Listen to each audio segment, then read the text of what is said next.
Hi there everyone, and today I would like to show you a very interactive and a very famous chess game. In this chess game we have the legend Harry Nelson Pillsbury, and his opponent was Geza Maroczy. And Maroczy was one of the leading chess players at the time, Hungarian chess master, and he was one of the original first ever chess grandmasters from 1950. So Harry Nelson Pillsbury, on the other hand, needs no introductions. He was a legend and one of the greatest chess players in the chess history, of course, in the late 19th century, early 20th century. So let's see what happened in this chess game. This chess game was played in the Paris chess tournament in the 1900s. The winner of this tournament was legendary Emmanuel Lescar, and Harry Nelson Pillsbury came second. And it was a gigantic chess tournament with lots of chess masters at the time. So Pillsbury was basically an incredibly talented, strong chess player. So he came second in that tournament, and even that was a success.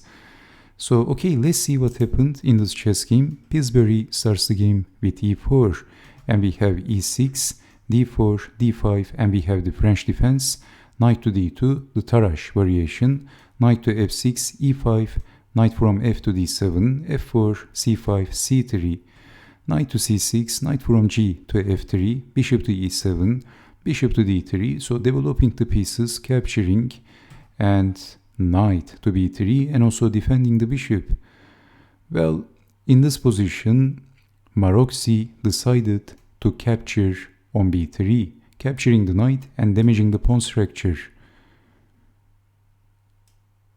But in this position, actually knight takes bishop would be a better move, getting rid of the bishop, because after knight takes on b3, after developing the bishop, Pillsbury is immediately fixing the weakness. And also white has some space in the queen side. So rook over and then queen up, pawn up, bishop to e3, defending the queen, and queen to f2. Maybe attacking the queen is also possible. So knight back, attacking the queen, and the queen is almost getting trapped. So castling, and both players castled in this position, rook up, pawn up, and we have king over by Harry Nelson Pillsbury. So he can use the g file potentially. So this is the sign that we are getting. Rook over, pushing the pawn, opening the file, and attacking the king. So this is what he was planning in this position. So we have rook over and then bishop to c5. A queen goes back, exchanging the pieces. And finally, in this closed position, Pillsbury was the first player who decided to open the game, and he played g4. And actually capturing the pawn is not a good idea. We have knight to c6 and also defending the rook. So let's take it back, attacking the rook as well and activating the knight. So if capturing the pawn, what would you do in this position if you had the white pieces? Which move is the best move?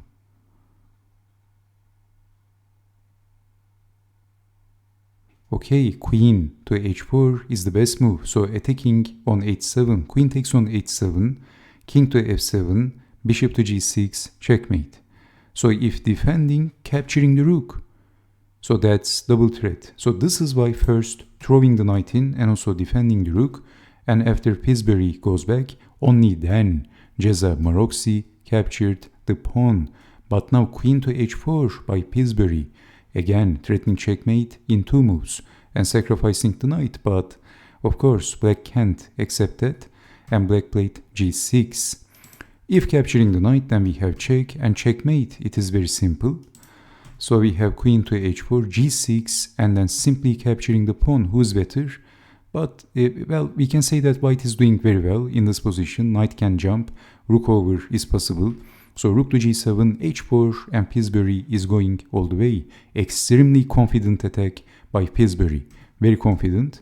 Knight to e7, knight to d4, and it also looks like maybe targeting the pawn. So knight to f5, bishop takes, pawn takes, and this opens the g file, and this is what Pillsbury wanted.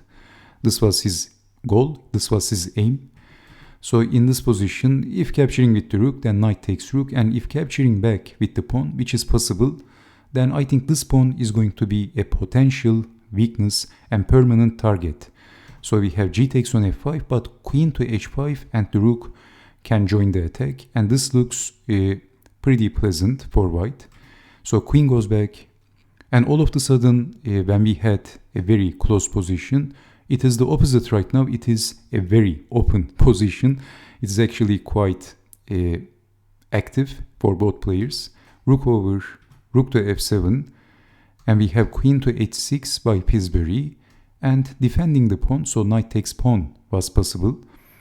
And then we have knight to f3, and Pillsbury has the good knight against black's bad bishop, and this is one of the typical examples. So he has some pleasant choices with his knight.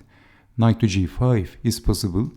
So king over, and we have king to h2, activating the king, rook back, h5, rook to g4, and we have knight in finally, as we were expecting this.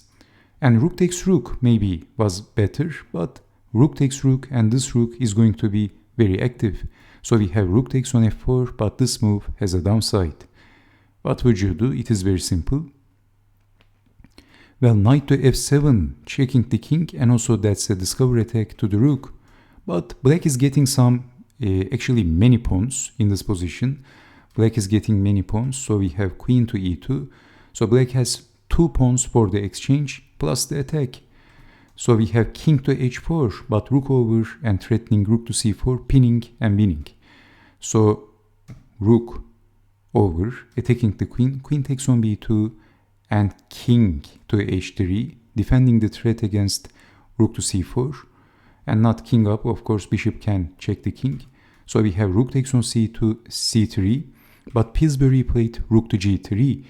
Now rook to c2 and threatening checkmate, but Pillsbury played rook to h1 and defending the mate threat. Now let's pause here for a while, for a second or two. Now in this position it is very interesting because look at this position. Actually Maroczy has 4 extra pawns for the exchange. So we can say that that's actually a very good compensation in terms of material. But can we say the same thing about the position when we evaluate this position? The king is safe and white is only 1 move away of knocking out his opponent. There is a knockout punch available for white. It only takes 1 move to defeat black in this position, and that move is actually this move. Basically queen to h6, and that's lights out. That's game over. You can't defend. That's impossible. So it is very difficult. Threatening check, check, checkmate. I mean everything is checkmate in that position. Even if queen takes pawn, we have check.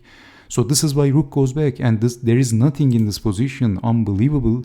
It looks very awkward for white, and this is the genius of Pillsbury. I mean, this is just incredible. I mean, I don't want to exaggerate when I'm commentating chess games. I get little emotional sometimes, I know, but this is seriously, I mean, this is genius. He calculated all this, I mean, he planned all this, and he sucked his opponent into this trap. I mean, it's unbelievable. It looks very bad for white, but only on the surface. Okay, you know what I'm trying to say, I'm sure. So in this position, there is nothing for black. I mean, black has 4 extra pawns. The king is looking awkward, but white is winning.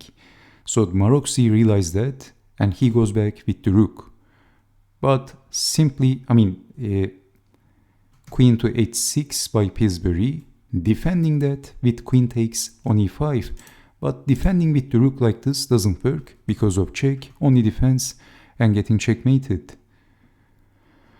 So rook goes back and queen gets in, and after queen takes on h7, it looks like black is defending everything just on time, and black has 5 extra pawns in this position, but it is white to move, and Harry Nelson Pillsbury played an incredible move, a very beautiful move, and after that move, well, black is lost.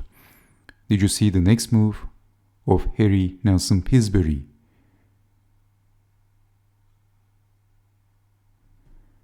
Okay, Pillsbury finished this chess game with the coolest way ever possible.